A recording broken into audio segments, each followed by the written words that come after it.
Jaka baba. Nini? Kwani mtu hawezi toka hata kwa nyumba afanye maraundi? Nanyesha. God have mercy upon us. Sasa ukinyesha, mimi ndio nini mvua? Kama unanyesha si ujaze hiyo nyumba na maji. What are you saying? Nibaie pads. Ha? Pads. Nakubaia pads aje? Ujui uchumi ni ngumu. Madam. Nanyesha. Okay, niko na shortcut. Tafadhali. Hii ni shortcut mzuri. Niko na cushions hapa tulikuwa tunaenda kutumia kwa rangi. Tunaweza tumia. Cushion niweke wapi hizi? Uweke kwa sehemu nyeti.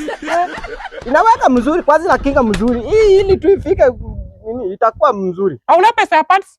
Nimekwambia tumia hii, madam. Sasa hii hawezi leta liability kwa nyumba. You can't bring liability in my house. Tumia hii kama pads.